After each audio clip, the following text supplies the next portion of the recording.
Hello friends, നിശാഗന്ധിയുടെ നല്ലൊരു വീഡിയോയിലേക്ക് ഏവർക്കും സ്വാഗതം. തെക്കേ അമേരിക്കയിൽ നിന്നും നമ്മുടെ ഈ കൊച്ചു കേരളത്തിൽ വളരെയധികം എല്ലാവരുടെയും ശ്രദ്ധ പിടിച്ചു പറ്റി എല്ലാവരെയും ഒരുപോലെ ആകർഷിച്ച ഒരു ചെടിയാണ് കടലാസ് പൂവ്, കടലാസ് പിച്ചകം എന്നൊക്കെ അറിയുന്ന, ഇംഗ്ലീഷിൽ നമ്മൾ ബൊഗൻവില്ല എന്നറിയപ്പെടുന്ന ഈ ഒരു വെറൈറ്റി. ഇത് നമുക്ക് ഒരു 12 മീറ്റർ വരെയൊക്കെ ഉയരത്തിൽ വളരാറുണ്ടെങ്കിലും ഇന്ന് നമ്മൾ ഇതെല്ലാം പ്രൂൺ ചെയ്ത് ചട്ടിയിലൊക്കെ ഒതുക്കി വളർത്തിക്കൊണ്ടിരിക്കുകയാണ്. ഒരുപാട് നിറങ്ങൾ, ആദ്യ കാലങ്ങളിലെല്ലാം ഇതിൽ നമുക്ക് പ്ലെയിൻ കളറുകളായിരുന്നു കണ്ടിരുന്നത്, അതായത് റെഡ്, പിങ്ക് അങ്ങനെയൊക്കെ. ഇന്നിപ്പോൾ ഇതിനകത്ത് ഒരുപാട് 2-3 കളറുകളൊക്കെ ഒരു പൂക്കളിൽ കാണാനുള്ള രീതിയിലേക്കൊക്കെ നമ്മുടെ ഈ കൊച്ചു സുന്ദരി, നമ്മുടെ ഈ ബോഗൻവില്ല മാറിക്കഴിഞ്ഞു. അതുപോലെ ഒരുപാട് വെറൈറ്റീസ്, അതായത് 1000-ലധികം വെറൈറ്റീസ് ഇന്നിപ്പോൾ ബോഗൻവില്ലയിലുണ്ടെങ്കിലും ഇപ്പോൾ നമ്മുടെ കയ്യിൽ ഒരു 28 വെറൈറ്റീസ് സ്റ്റോക്ക് ഉണ്ട്. ഒക്ടോബർ മാസം മുതൽ നമുക്കൊരു മെയ് ലാസ്റ്റ് വരെ നല്ല രീതിയിൽ പൂക്കളുണ്ടാവും. ചില വെറൈറ്റീസ് നമുക്ക് ഓൾ സീസണായിട്ടും കാണാറുണ്ട് കേട്ടോ. നല്ല സൂര്യപ്രകാശം ഉള്ളിടത്ത് ഈ ചെടി വെക്കുകയാണെങ്കിൽ അതിന് യാതൊരു വളത്തിൻ്റെയും ആവശ്യമില്ല കേട്ടോ. വളരെ പെട്ടെന്ന് അതിൽ പൂ വരും. അപ്പോൾ ഒരു കാര്യം ഞാൻ അണ്ടർലൈൻ ചെയ്ത് പറയുകയാണ്, ഓൺലൈനായിട്ട് മേടിക്കുന്ന ചെടികൾ യാതൊരു കാരണവശാലും ഡയറക്റ്റ് നിങ്ങൾ റീപോർട്ട് ചെയ്ത് വെയിലത്തേക്ക് വെക്കരുത്. തണലത്ത് വെച്ച് സെറ്റായി കഴിഞ്ഞതിന് ശേഷം മാത്രം നമ്മൾ വെയിലത്തേക്ക് വെക്കുക കേട്ടോ. അപ്പോൾ ഈ കാണുന്ന സൈസിലുള്ള നമ്മുടെ പ്ലാന്റ്സ് ആണ് കേട്ടോ ഇപ്പോൾ സ്റ്റോക്കായിട്ടുള്ളത്. ഒട്ടുമിക്ക എല്ലാ വെറൈറ്റീസും പൂക്കളോട് കൂടിയിട്ട് തന്നെയാണ് നമ്മൾ സെയിൽ ചെയ്യുന്നത്. 1-2 വെറൈറ്റീസിൽ മാത്രമാണ് പൂവില്ലാത്തത്. ഈ കാണുന്നത് നമ്മുടെ സ്പ്ലാഷ് എന്ന വെറൈറ്റിയാണ് കേട്ടോ. ഈ സ്പ്ലാഷിൻ്റെ ഇല കണ്ടില്ലേ, ഇതിൻ്റെ തണ്ട് നല്ല നേർത്ത തണ്ടാണ്. അപ്പോൾ അതുകൊണ്ട് തന്നെ നമുക്ക് അത് ഹാങ്ങിങ്ങിലായിട്ട് ഇടാം. അതുപോലെ നമുക്ക് ഫയറോപ്പാൽ ഹാങ്ങിങ്ങിലിടാം, ഫ്ലെയിം റെഡ് ഇടാം, റൂബി റെഡ് ഇടാം. ഇതൊക്കെ നമുക്ക് ഹാങ്ങിങ്ങിലിടാം എന്ന് പറയുന്നത് അതിൻ്റെ തണ്ട് അത്രയും കനം കുറഞ്ഞതുകൊണ്ടാണ്. ഈ കാണുന്നത് ഗോൾഡൻ സൺഷൈൻ എന്ന വെറൈറ്റിയാണ് കേട്ടോ. ഇതെല്ലാം അത്യാവശ്യം നല്ല വലിയ പ്ലാന്റ്സ് ആണ്. നമുക്ക് കവറിനകത്ത് ഇരിക്കുമ്പോൾ തോന്നും അയ്യോ ഇതൊക്കെ ചെറിയ ചെറിയ വെറൈറ്റീസ് അല്ലേ എന്ന് കേട്ടോ. ഇത് നമുക്ക് ചോക്കോ ബ്രൗണിൻ്റെ ഒരു സൈസാണ് കേട്ടോ. ഇത് നമ്മുടെ കയ്യിലുള്ള ഏറ്റവും ചെറിയ ചോക്കോ ബ്രൗൺ ആണ്. അതുപോലെ ഈ കാണുന്നത് ചിത്ര മൗണ്ട്രിങ്. ഈ ചിത്ര മൗണ്ട്രിങ്ങിലും നമ്മുടെ കയ്യിലുള്ള ഏറ്റവും ചെറിയ സൈസാണ് കേട്ടോ ഈ കാണുന്നത്. അത് ചിത്രയുടെ നല്ല, നമ്മുടെ എല്ലാ പ്ലാന്റ്സിൻ്റെയും ചെറിയ സൈസാണ്. ഈ കാണുന്നത് നമ്മുടെ അർജുനയാണ്. കണ്ടില്ലേ, പൂക്കളും ഒക്കെ വന്നു തുടങ്ങിയ പ്ലാന്റ്സ് ആണ് കേട്ടോ അർജുനയിൽ. Flame red, ruby red, fire opal, ഇതിൻ്റെയൊക്കെ തണ്ടിന് കനം കുറവുള്ളത് കൊണ്ട് തന്നെ ഇത് നമുക്ക് ധൈര്യമായിട്ട് ഹാങ്ങിങ്ങിലിടാം. അതുപോലെ സ്പ്ലാഷ് വളരെ നേരത്തെ കമ്പാണ് കേട്ടോ. ഇനി ഈ കാണുന്നത് നമ്മുടെ സ്പൈഡർ ക്രിസ്റ്റീനയാണ്.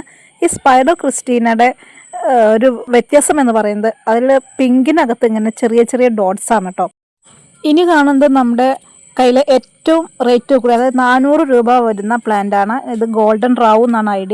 അതിൽ കണ്ടില്ലേ, അത്യാവശ്യം നല്ല ഭംഗിയായിട്ടാണ് കേട്ടോ അതിൻ്റെ പൂക്കൾ. പിന്നെ നമ്മുടെ അടർണ ഇപ്പോൾ സ്റ്റോക്ക് ഔട്ടാണ്. അതുപോലെ തോങ്ലാങ് റെഡ് അത്യാവശ്യം നല്ല രീതിയിൽ പ്ലാന്റ്സ് സ്റ്റോക്ക് ഉണ്ട്.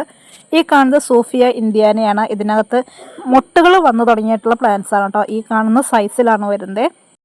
ഇനി നമ്മുടെ കയ്യിൽ വരുന്നത് റൂബി റെഡാണ്. റൂബി റെഡിലും അത്യാവശ്യം നല്ല രീതിയിൽ കുലയായിട്ട് പൂക്കളാണ് ഉണ്ടായി നിൽക്കുന്നത്. താങ്ലാങ് റെഡിലും നല്ല രീതിയിൽ. താങ്ലാങ്ങിൻ്റെ പ്രത്യേകത എന്ന് പറയുമ്പോൾ സാധാരണ പൂക്കൾ പോലെ നല്ല രീതിയിൽ വിരിയില്ല, ഒരു വിരിഞ്ഞില്ല എന്ന് പറഞ്ഞു നിൽക്കുന്ന പ്ലാന്റ്സ് ആണ് കേട്ടോ. അതുപോലെ ഈ കാണുന്നത് ജീഷ്യ എന്ന് പറഞ്ഞ വെറൈറ്റി ആയിരുന്നു. ജീഷയിൽ വളരെ നിസ്സാരം ഒരു 10 പ്ലാന്റ്സിൻ്റെ അടുത്താണുള്ളത്. ഇതിങ്ങനെ വൈറ്റ് കളറുകൾ വരുമെങ്കിലും അതിനകത്തൊരു വയലറ്റ് കളർ കൂടി ഷെയ്ഡ് വരുന്നുണ്ട് കേട്ടോ. അപ്പോൾ അത്യാവശ്യം നല്ല രീതിയിൽ പൂക്കളും ഉള്ള പ്ലാന്റ്സ് ആണ്. ID കൺഫേം ആയ പ്ലാന്റ്സ് ആണ്. ഇത് ഗ്രാഫ്റ്റഡ് ആണ് കേട്ടോ ജീഷ്യ. ഇനി ഈ കാണുന്നത് നമ്മുടെ എല്ലാം ഫേവറേറ്റ് ആയിട്ടുള്ള ഗോൾഡൻ സൺഷൈൻ ആണ്. ഗോൾഡൻ സൺഷൈനിലൊക്കെ ഇങ്ങനെ ഫ്ലവർ വന്ന് തുടങ്ങുന്നേ ഉള്ളൂ. അത്യാവശ്യം നല്ല വലിയ പ്ലാന്റ്സ് ആണ് കേട്ടോ. ഈ കാണുന്ന സൈസിലുള്ള പ്ലാന്റ്സ് ആണ്. ഇതിലും വലിയ സൈസാണ് കേട്ടോ ഗോൾഡൻ സൺഷൈനൊക്കെ വരുന്നത്. വർഷങ്ങളായിട്ട് ഇപ്പോൾ ഒരു 4 വർഷത്തിൻ്റെ മേലെയായി കാണും ഞാൻ നമ്മളെ ഒരു ഓൺലൈൻ സെയിലിലേക്ക് ഇറങ്ങിയിട്ട്. അപ്പോൾ അന്ന് മുതലേ ഞാൻ പറയുന്നതാണ് എൻ്റെ പ്ലാന്റ്സിന് ഞാൻ ഗ്യാരണ്ടിയാണ് എന്നുള്ളത്. അപ്പോൾ അതുപോലെ തന്നെ ഇപ്പോഴും നമ്മൾ പറയുകയാണ്, നമ്മുടെ കയ്യിൽ നിന്ന് എടുക്കുന്ന ഓരോ പ്ലാന്റ്സിനും എന്നും ഞാൻ ഗ്യാരണ്ടിയാണ് കേട്ടോ. കാരണം നിങ്ങളുടെ കയ്യിൽ എന്തെങ്കിലും ഇഷ്യൂസ് ആയിട്ട് എത്തിയോ നാശമായി പോയി എന്നൊക്കെ ഉണ്ടെങ്കിൽ നിങ്ങൾക്ക് ഡയറക്റ്റായിട്ട് എന്നോട് പറയാം. അപ്പോൾ നമ്മൾ അതിനനുസരിച്ചുള്ള കാര്യങ്ങൾ ചെയ്തു തരും. ഇനിയിപ്പോൾ നമ്മൾ ഈ കാണിക്കുന്നതെന്ന് പറഞ്ഞാൽ കവറിൽ കണ്ടപ്പോൾ നിങ്ങൾക്ക് അത് സൈസ് അയ്യോ തീരെ കുഞ്ഞു പ്ലാന്റ്സ് ആണ് ഇത്ര റേറ്റ് എന്നൊക്കെ വിചാരിക്കും. പക്ഷേ ഈ ഒരു ബോഗൻവില്ല എപ്പോഴും ചട്ടിയിലേക്ക് മാറ്റിക്കഴിഞ്ഞാൽ അതിൻ്റെ സ്റ്റൈൽ അങ്ങോട്ട് മാറുകയാണ് കേട്ടോ. ചട്ടിയിലേക്ക് അത്യാവശ്യം വലിയ ചട്ടിയിലേക്ക് നമ്മൾ വെക്കുമ്പോൾ ഇപ്പം ഞാൻ വെച്ചിരിക്കുന്നത് 7 ഇഞ്ച് പോട്ടിലാണ്. അപ്പോൾ ജസ്റ്റ് ചില പ്ലാന്റ്സ് നിങ്ങളെ കാണിക്കാൻ വേണ്ടി നമ്മൾ കവറോടെ തന്നെ കൂടിയിട്ടാണ് ചട്ടിയിലേക്ക് വെക്കുന്നത്. ഇത് നമ്മൾ കുറച്ച് നല്ല പ്ലാന്റ്സ് ആയി വരാൻ വേണ്ടിയിട്ട് കുറച്ച് സ്റ്റോക്ക് വന്നപ്പോൾ അന്നേരം മാറ്റി വെച്ചതായിരുന്നു. വളരെ പെട്ടെന്നാണ് ചെടികളെല്ലാം ഇത്രയും പെട്ടെന്ന് വലുതായതും നല്ല രീതിയിൽ അതിൻ്റെ ഒരു സ്റ്റൈൽ മാറി കിട്ടിയത് കേട്ടോ. അപ്പം നമുക്ക് കുറച്ച് മണ്ണിട്ടിട്ട് ഈ ബോഗൺവില്ല ചട്ടിയിലേക്ക് വെച്ച് കഴിഞ്ഞാൽ ഏറ്റവും നല്ലതാണ് കേട്ടോ. വളരെ പെട്ടെന്ന് പിടിക്കും. പിന്നെ നമ്മൾ ഓൺലൈൻ സെയിലാണ് എനിക്കിവിടെ മെയിനായിട്ട്. അതുകൊണ്ട് തന്നെ നമ്മളിവിടെ ബ്ലാക്ക് കവറിനകത്താണ് വെച്ചിരിക്കുന്നത്. നമ്മൾ ഇനി ബോഗൺവില്ലയുടെ ഒരു കേസ് പറഞ്ഞാൽ, നമ്മൾ ഈ വേനൽക്കാലത്ത് നല്ല വെയിലിലേക്ക് വെക്കുമ്പോൾ യാതൊരു വളവും നമ്മുടെ ബോഗൺവില്ലയ്ക്ക് ആവശ്യമില്ല കേട്ടോ. നമ്മൾ തണലത്ത് വെച്ച് ചെടി സെറ്റായി കഴിഞ്ഞതിന് ശേഷം മാത്രം വെയിലത്തേക്ക് മാറ്റുക. കണ്ടില്ലേ, സ്പ്ലാഷ് വെറൈറ്റിയാണ് ഈ കാണുന്നത്. സ്പ്ലാഷിൻ്റെ തണ്ടുകൾ വളരെ നേർത്തതായതുകൊണ്ട് തന്നെ നമുക്ക് ഹാങ് ചെയ്തിടാൻ പറ്റുന്ന പ്ലാന്റ്സ് ആണ്. ഇനി മറ്റൊരു കാര്യം കൂടി നമ്മൾ എടുത്ത് പറയുകയാണ്.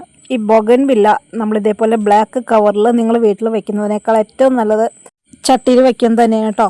നമ്മൾ കയ്യിൽ നിന്ന് ചെടിയെടുത്ത്, നമ്മുടെ നല്ല ആരുടെ കയ്യിൽ നിന്ന് ചെടിയെടുത്താലും അത് 1-2 ദിവസമൊക്കെ നമ്മളൊന്ന് ചട്ടിയിലാക്കി ഒരു 2-3 ദിവസമൊക്കെ ഒന്ന് തണലത്ത് വെച്ച് ചെടി സെറ്റായി കഴിഞ്ഞാൽ മാത്രം അത് വെയിലത്തേക്ക് വയ്ക്കാം. കണ്ടില്ലേ, നമ്മൾ കവറിലിരുന്നപ്പോൾ തീരെ കുഞ്ഞു പ്ലാന്റ്സായി തോന്നിയതാണ്. ഇതൊക്കെ ചട്ടിയിലേക്ക് മാറിയപ്പോൾ അതിൻ്റെ ഒരു സ്റ്റൈല് മാറിയത്. ഇത് നമ്മുടെ ചിത്ര മൗണ്ടറിങ് ആണ് കേട്ടോ. വീടുകളിൽ ബോഗൺവില്ല വാങ്ങിച്ച് വെക്കുന്നവർ യാതൊരു കാരണവശാലും ബ്ലാക്ക് കവറിനകത്ത് വെക്കരുത്. നമുക്ക് നല്ല രീതിയിൽ വെള്ളമൊക്കെ ചെന്ന് കഴിഞ്ഞാൽ അത് ചെടി നാശമായിട്ട് അഴുകി പോകാനൊക്കെ സാധ്യത ഒരുപാടാണ് കേട്ടോ ബ്ലാക്ക് കവറിനകത്ത്. അപ്പോൾ എന്നോട് ചോദിക്കും, നിങ്ങൾ എന്തുകൊണ്ടാണ് വെച്ചത്? നമുക്കത് ഓൺലൈൻ സെയിലാണ്, നമുക്ക് ചടപടയെന്ന് പറഞ്ഞാൽ ചെടികളെല്ലാം തീരും. അപ്പോൾ കണ്ടില്ലേ, നമ്മുടെ കവറിൽ ഇരുന്നിരുന്ന ഗോൾഡൻ റൗ എന്ന വെറൈറ്റി നമ്മൾ ചട്ടിയിലേക്ക് മാറ്റിയപ്പോൾ ഇത് ചട്ടിയിൽ കുറച്ചുകൂടി മണ്ണിട്ട് കഴിഞ്ഞിട്ടാണ് നമ്മൾ ആ ചെടി വെക്കുന്നതെന്ന് വെച്ചാൽ കുറച്ചുകൂടി വലിപ്പം ആ ചെടിക്ക് വരും കേട്ടോ. ഇതിപ്പോൾ ഞാൻ ഡയറക്റ്റ് ചട്ടിയിലേക്ക് വെച്ചതാണ്. ഈ കാണുന്നതെല്ലാം നമ്മുടെ താങ്ലോങ് റെഡിൻ്റെ പ്ലാന്റ്സ് ആണ് കേട്ടോ. ഗ്രാഫ്റ്റഡ് ആണ്, അത്യാവശ്യം നല്ല പ്ലാന്റ്സ് ആണ്. ഇനിയിപ്പോൾ ഗ്രാഫ്റ്റ് എന്ന് പറയുമ്പോൾ നിങ്ങൾക്ക് വാങ്ങിക്കാനായിട്ട് യാതൊരു പേടിയും വേണ്ട. നമ്മൾ അത്രയും സേഫായിട്ടാണ് ഗ്രാഫ്റ്റ് ചെയ്ത പ്ലാന്റ്സ് കൊറിയർ ചെയ്ത് കൊടുക്കുന്നത്. നമ്മുടെ കയ്യിൽ നിന്ന് ഗ്രാഫ്റ്റ് ചെയ്ത പ്ലാന്റ്സ് കയ്യിലെത്തിയവർക്ക് യാതൊരു ബുദ്ധിമുട്ടും പറഞ്ഞിട്ടില്ല കേട്ടോ. ഗ്രാഫ്റ്റ് പൊട്ടിപ്പോയിന്നോ അങ്ങനെയൊന്നും പറഞ്ഞിട്ടില്ല. അപ്പോൾ അത്രയും സേഫായിട്ടാണ് നമ്മൾ ഗ്രാഫ്റ്റ് ചെയ്ത പ്ലാന്റ്സ് അയക്കുന്നത്. അപ്പോൾ ഇതൊക്കെ താങ്ലോങ് റെഡിൻ്റെ പ്ലാന്റ്സ് ആണ്. അത്യാവശ്യം നല്ല വലിയ പ്ലാന്റ്സ്, നിറയെ പൂക്കളോട് കൂടിയിട്ട് നിൽക്കുന്നതാണ് ഇതെല്ലാം കേട്ടോ. അപ്പോൾ ഇത് നമ്മുടെ ഫ്ലെയിം റെഡാണ്. ഫ്ലെയിം റെഡും കവറിനകത്ത് കണ്ടപ്പോൾ നിങ്ങൾക്ക് ചെറിയ പ്ലാന്റ് ആയിട്ടാണ് തോന്നുന്നതെങ്കിലും ഇതേ ചട്ടിയിലേക്ക് വെച്ചു. ചട്ടിയിലേക്ക് വെക്കുമ്പോൾ അതിൻ്റെ സൈസിൽ വരുന്നൊരു വ്യത്യാസം കാണിക്കാൻ വേണ്ടിയിട്ടാണ് കേട്ടോ നമ്മളിങ്ങനെ കാണിച്ചു തരുന്നത്. നമ്മൾ ഈ കാണുന്ന വെറൈറ്റീസ് എല്ലാം ആണ്, അതായത് ഒരു 18ഓളം വെറൈറ്റീസ് നമ്മുടെ കയ്യിലുണ്ട്. അതാണ് കേട്ടോ അപ്പോൾ ഈ ഫ്ലവറോട് കൂടിയിട്ടുള്ള പ്ലാന്റ്സ് ആയിട്ട് നമുക്കിവിടെ കാണുന്നത്. ഇനി നമുക്ക് അടുത്ത ആഴ്ച മുതൽ കുറച്ച്, അതായത് തീരെ കുഞ്ഞ് റേറ്റിലുള്ള പ്ലാന്റ്സ് കൊണ്ടുവരുമെന്ന് ചോദിച്ചു. പക്ഷേ ഒട്ടും കുഞ്ഞ് റേറ്റ് അല്ല. ഇതിൻ്റെ റേറ്റുകളെല്ലാം നമ്മളിവിടെ കാണിക്കുന്നുണ്ടെങ്കിലും നമ്മൾ 150 രൂപയ്ക്ക് ഫ്ലാറ്റ് റേറ്റിൽ ഒരു 13ഓളം വെറൈറ്റീസ് നമ്മൾ കൊടുക്കുന്നുണ്ട്. അതിൻ്റെ പ്ലാന്റ് സൈസും കാര്യങ്ങളൊക്കെ ആയിട്ട് നമ്മൾ വരും. ബുധനാഴ്ചയൊക്കെ ആയിട്ട് മിക്കവാറും വീഡിയോസ് ഉണ്ടായിരിക്കും. നമ്മൾ ഒരുപാട് അങ്ങോട്ട് ഇപ്പോൾ വീഡിയോസ് ഇടുന്നില്ല, കാരണം നമുക്ക് നല്ല തിരക്കാണ്. 1-2 വീഡിയോ ഒക്കെ ഇട്ടാൽ തന്നെ നമുക്ക് പിന്നെ ഇങ്ങനെ കണ്ടിന്യൂസ് ആയിട്ട് എൻക്വയറീസും കാര്യങ്ങളൊക്കെ വന്നുകൊണ്ടിരിക്കുന്നതുകൊണ്ട് പിന്നെ നമ്മൾ കുറച്ച് മുന്നേ നമ്മുടെ പ്ലാന്റിൻ്റെ ചെറിയ പ്ലാന്റ് ആയിരിക്കുമ്പോഴും നമ്മൾ ഇട്ട അതേ റേറ്റ് തന്നെയാണ് കേട്ടോ നമ്മുടെ ഇപ്പോൾ ഫ്ലവറായി നിൽക്കുന്ന പ്ലാന്റ്സിനും. യാതൊരു റേറ്റും നമുക്ക് കൂടിയിട്ടുമില്ല കുറഞ്ഞിട്ടുമില്ല. നമ്മൾ തുടക്കത്തിൽ കൊടുത്ത അതേ റേറ്റ് തന്നെയാണ്. നമ്മുടെ വീഡിയോസ് കണ്ടിട്ട് ഡയറക്റ്റ് വന്ന് എടുത്തോട്ടെ എന്ന് ചോദിക്കുന്ന ഒരുപാട് പേരുണ്ട്. അപ്പം നമ്മളത്ര ടൗണിലൊന്നുമല്ല, നമ്മൾ വീട്ടിലാണ്. അങ്ങനെ ഒരുപാട് വണ്ടി സൗകര്യമൊക്കെ വളരെ കുറഞ്ഞൊരു ഏരിയയാണ് കേട്ടോ. അപ്പോൾ അതുകൊണ്ട് തന്നെ മെയിനായിട്ട് നമ്മളെല്ലാവരും പറയും, നമ്മളെ വിശ്വസിച്ച് ചെയ്തോളൂ, നിങ്ങൾക്ക് ഓൺലൈനായിട്ട് DTDC വേണമെങ്കിൽ അങ്ങനെ അയച്ചു തരാം. അതല്ല ബൾക്കാക്കി എടുക്കുന്നവർക്ക് പെറ്റ് സർവീസ് വഴി നമ്മൾ അങ്ങനെയും കൊടുത്തു വിടാന്നുള്ളത്. അപ്പോൾ അങ്ങനെ നമ്മൾ 2-4 പേർക്കൊക്കെ ഇത്തവണ കൊടുത്തു. അവരെല്ലാം ഹാപ്പിയാണ് കേട്ടോ. അപ്പോൾ അവർക്കെല്ലാം പേടിയുണ്ടായിരുന്നു നമ്മൾ പുതിയ ഡീലറിൻ്റെ കയ്യിൽ നിന്ന് ഇത്രയധികം ബൾക്ക് എടുക്കുമ്പോൾ ഇഷ്യൂസ് ഉണ്ടാവും എന്നുള്ളത്. പക്ഷേ എല്ലാവരും ഹാപ്പിയാണ്. നമ്മൾ കാണിച്ചു കൊടുത്ത സെയിം പ്ലാന്റ്സ് തന്നെയാണ് കേട്ടോ അവർക്ക് എല്ലാം അയച്ചു കൊടുത്തത്. ഈ 4 വർഷമായിട്ട് നിങ്ങൾ ഓരോരുത്തരും തരുന്ന സപ്പോർട്ട്, അത് നമുക്ക് അത്രയധികം വലിയൊരു കാര്യമാണ് കേട്ടോ. അത്തരം സപ്പോർട്ട് കൊണ്ടാണ് നമുക്ക് പുതിയ പുതിയ വെറൈറ്റീസും അതുപോലെ റേറ്റിലും കാര്യങ്ങളൊക്കെ അഡ്ജസ്റ്റ് ചെയ്തിട്ട് ഇതുപോലെ പ്ലാന്റ്സ് തരാനായിട്ടും എത്തിക്കാനായിട്ടും കഴിയുന്നത്. നമ്മൾ ഈ അടുത്തായിട്ട് 2 ദിവസമായിട്ടുള്ള ചെറിയൊരു ഫേസ്ബുക്ക് പേജ് സ്റ്റാർട്ട് ചെയ്തിട്ടുണ്ട്. അപ്പോൾ അതിൻ്റെ ലിങ്കും നമ്മളിവിടെ ഡിസ്ക്രിപ്ഷനിൽ കൊടുക്കുന്നുണ്ട്. നമ്മളെ അങ്ങനെ ഫോളോ ചെയ്യാൻ താല്പര്യമുള്ളവർക്ക് അങ്ങനെയും ചെയ്യാം കേട്ടോ. അപ്പോൾ ഇതൊക്കെയാണ് നമ്മുടെ ഇന്നത്തെ ചെറിയ ചെറിയ വിശേഷങ്ങൾ. മറ്റു നല്ലൊരു വീഡിയോയുമായിട്ട് വീണ്ടും കാണാം.